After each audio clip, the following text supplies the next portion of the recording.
Hello friends, welcome to the world of English literature. My name is Amit and today I have with me Dr. Asher Jesudos to, hi, to discuss The Adventure by Jayant Narlikar, which is from your textbook Hornbill for class 11. All right, thank you Amit for the introduction, and we'll wait for you to begin. Sure.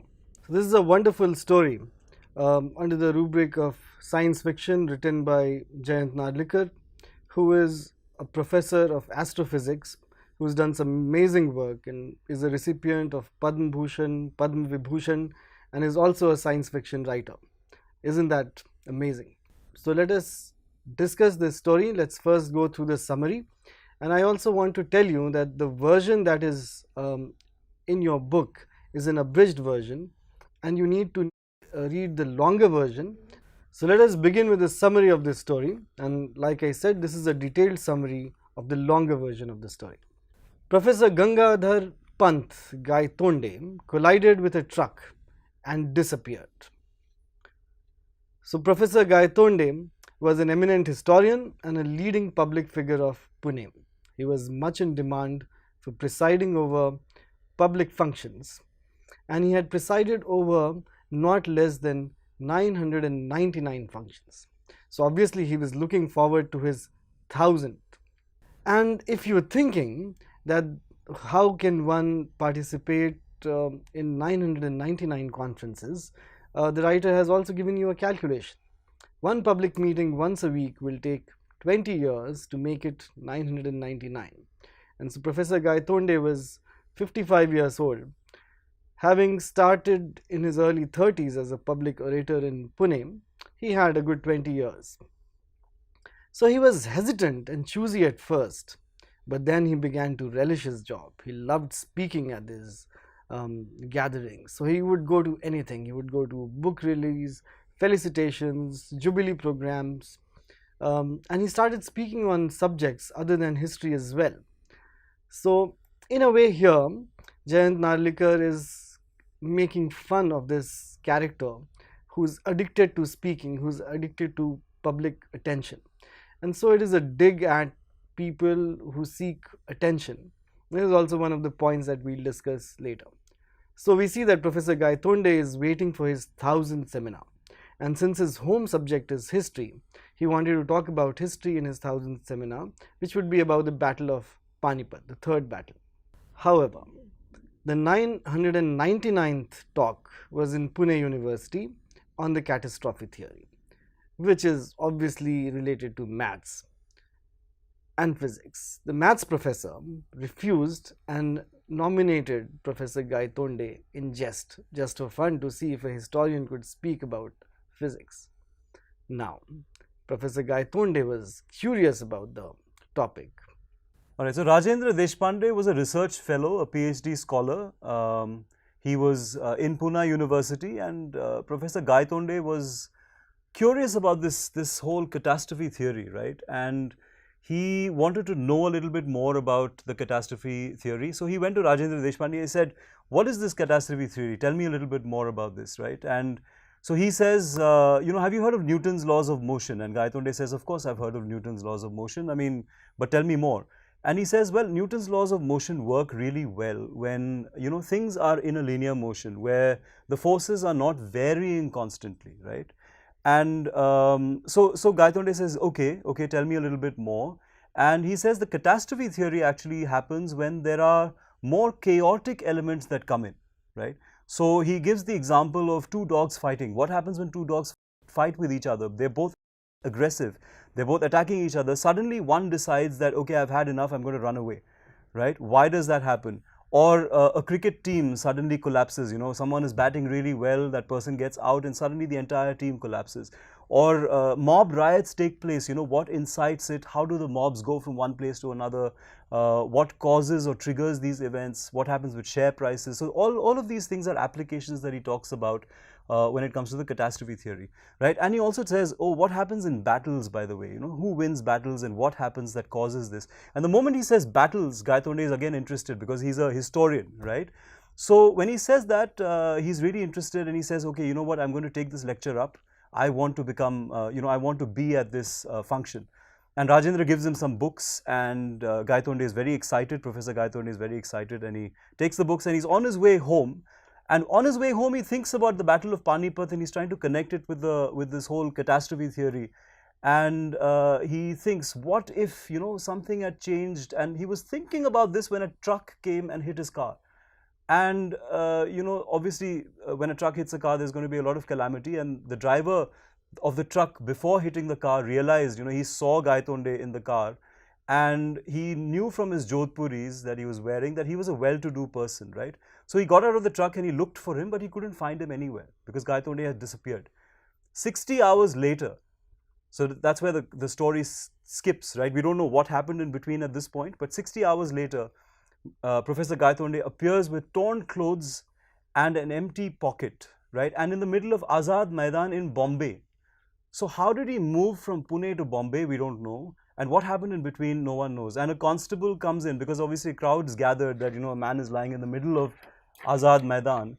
And a constable comes in and he's curious, and, he's trying to find out who this person is, but there are no documents, nothing to identify the person. But one person from the crowd recognizes him, and he tells the constable who he is, right? And then a few things happen, and eventually Professor Gaitonde regains consciousness, and he says, well, I don't know how I've come here, but I know that my son stays in Mumbai, in Bombay, because it was called Bombay at that time when the story was being narrated.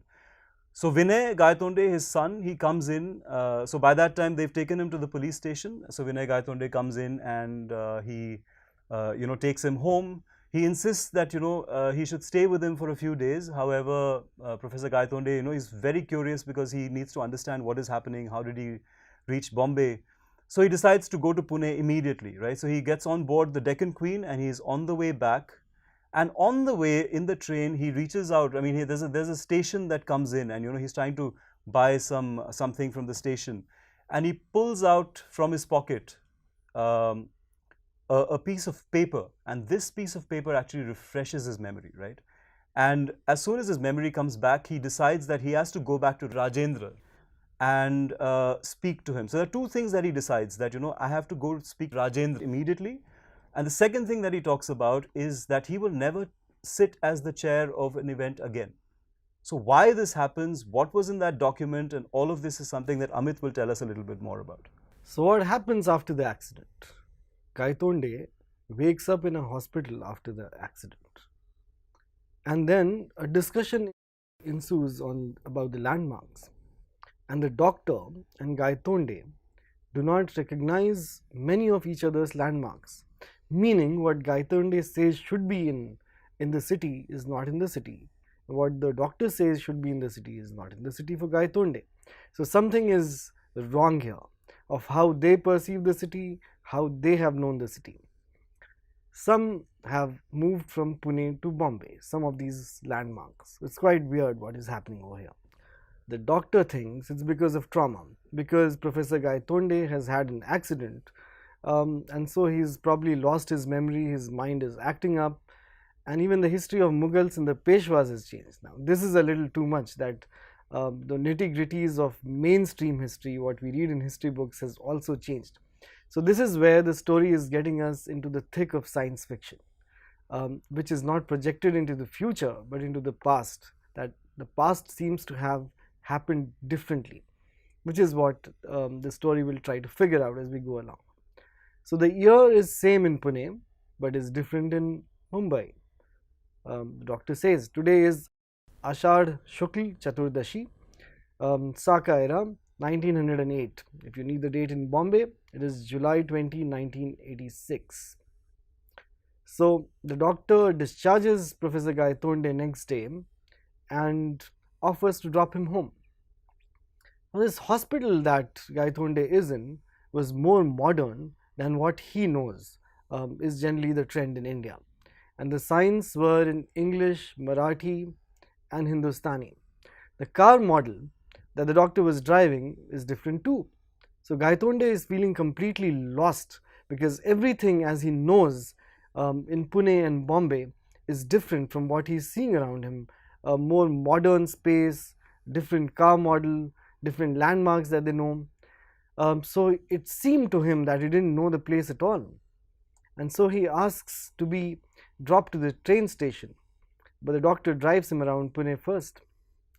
Also, the doctor asks him what he does, and he says he writes history books, he's a historian.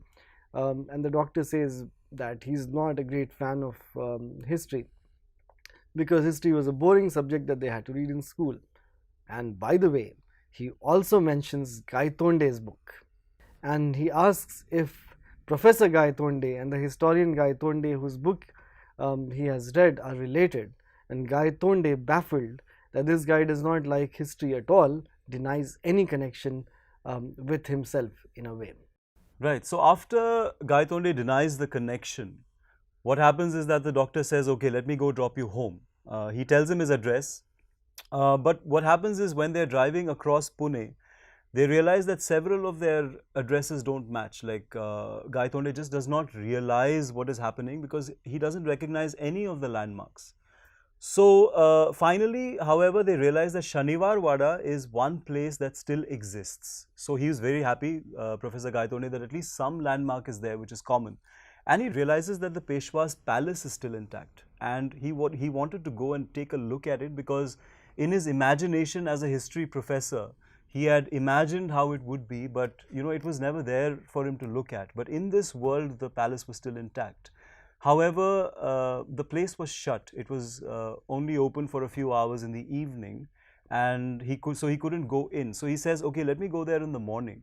So he asks, he gets back in the car with the doctor, and the doctor is still very amused that there is this person, because the doctor has not been to this other world that Professor Gaitonde has come from, right?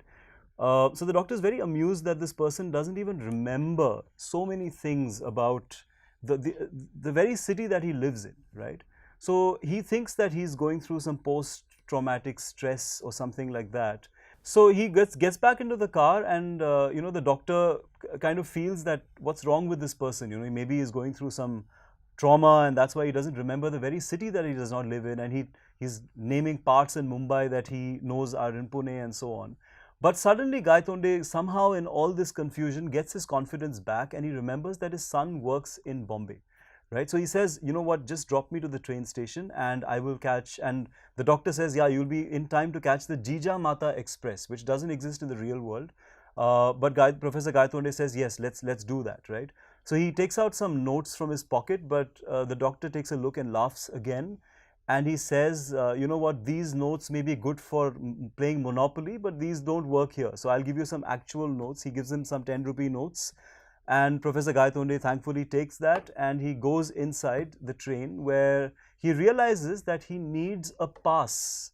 He needs a pass to get into Bombay. And he's very surprised that why do I need to get a pass to get into Bombay? Like a permit, a proper permit, right? And then he realizes that Bombay, in this world that he is a part of the British Raj, even now in present day India, right? So he's very confused, but anyway, he goes into the station. He realizes that everything around him is very modern compared to the world that he's coming from. So there's a Polaroid camera, like a camera which takes photographs. I know, see, someone took his photograph and printed it out for him immediately. And this we're talking about 1986, so that was a rarity at that point of time. So he catches, within 10 minutes he's got the permit, and then he's boarding the train, and he realizes that even the interiors of the train are much better than the train, the Deccan Express, that he usually takes between Bombay and Pune, right? And it was much faster too. And then he takes a look at the newspaper, and it confirms the date that it was July 21, 1986. And then he meets Khan Sahib, right? So he realizes there are some Britishers who are sitting next to him, and Khan Sahib who's sitting next to him. And Khan Sahib basically starts talking to him, and he asks Khan Sahib, where are you going? And he says, I'm going to Peshawar. And Professor Gaitonde is very surprised, and he says, how long does it take to get a permit to go to Peshawar? And Khan Sahib is very surprised, and he says, why will I need a permit to go to my own country?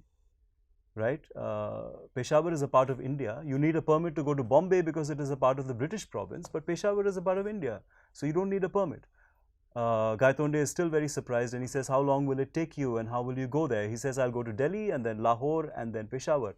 It will take me 3 days to go there.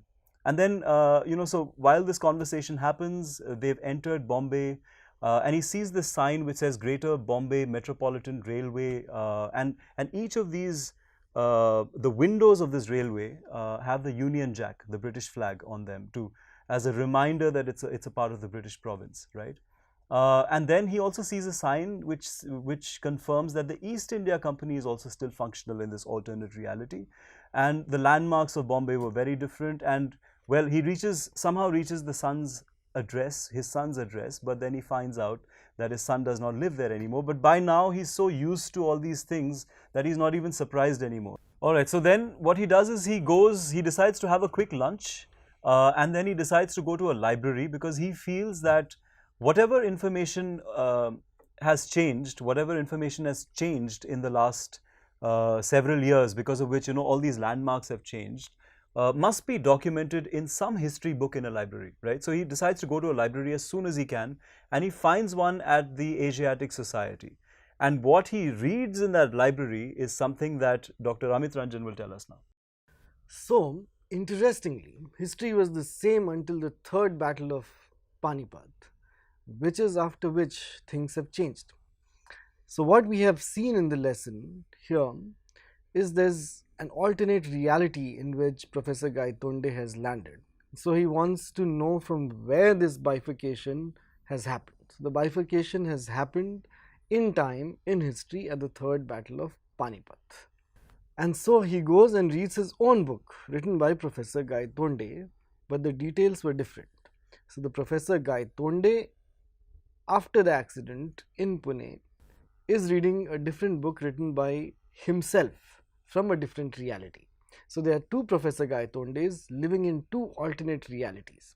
So what has happened in this alternate reality? Ahmad Shah Abdali was chased back to Kabul. So in the real battle, Ahmad Shah Abdali defeated the Marathas, and that's how the Maratha power was diminished. The Maratha army was led by Sadashiv Rao Bhau and his younger nephew Vishwarao Peshwa. For political reasons, the Peshwas kept the puppet regime, Mughal regime, alive in Delhi. Now we all know from the history we have read that the Peshwas lost the Third Battle of Panipat, that Bahadur Shah Zafar was the figurehead. He was the figurehead of various principalities, various little kingdoms in India, who got together in the revolt of 1857. But in this alternate reality, the Peshwas are the rulers of India, and they have kept the Mughal regime alive in Delhi just as a figurehead. And they have also recognized the dawning of science and set up their own centers for science and technology. And so, India is very developed technologically in this alternate universe. The Peshwas were gradually replaced by democratic bodies. As it happened across the world that democracies sprung up, so the Maratha power also gave rise to democracy in India. The Shahanshah, the Mughal emperor, was just a figurehead in this system. Like the Queen is in England, even though they have a democracy, the Queen is the figurehead, she is a rubber stamp. Gangadhar really likes what he sees in this alternate reality. The British had been allowed to keep Bombay for commercial reasons, very much like the British had Hong Kong for 99 years, which has recently gone to China. So in this alternate reality, the Marathas are the rulers, it gradually becomes a democracy, but Bombay, like Hong Kong, is with the British, still not integrated with the Indian Union. Gangadhar is very perturbed and he wants the details of the battle, and he finds it in Bhau Sahibanshi Bakar. And a quote from here, and then Vishwarao guided his horse to the melee where the elite troops were fighting, and he attacked. And God was merciful, a shot brushed past his ear. Even the difference of a till, a sesame seed, would have led to his death. So what we know from history is that Vishwas Rao was shot, and that is how the Marathas lost the war. If he was not shot dead, if the bullet had grazed past his head by an inch, history would have been different. And this is the alternate history that this story is showing us. The Marathas won because Bhau Sahib survived. The library, so this is all happening at the library that he's reading about this alternate history. The library closed at 8 and Gangadhar requested for the books to be kept aside so he could return at 8 a.m. the next day.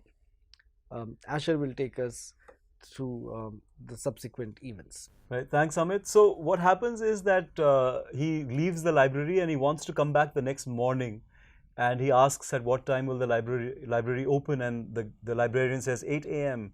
and he asks for his books to be kept aside so he can come back and read them. And the librarian is very happy that finally there's someone who's interested in the books, as much as Professor Gaitonde was.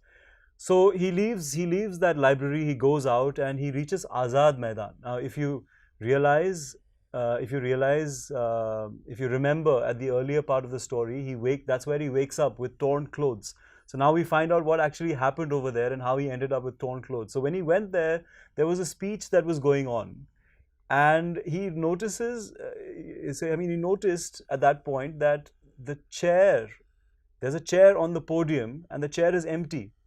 So there's a speech happening, but the chair is empty. And usually, if you remember at the beginning, he had done 999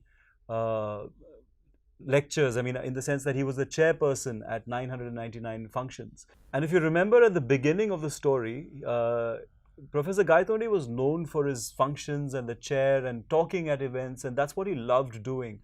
And when he saw that empty chair, it was like a magnet getting attracted to a piece of iron, right? So he ran to that chair, he climbed onto it and he sat on it. And the crowd got really angry.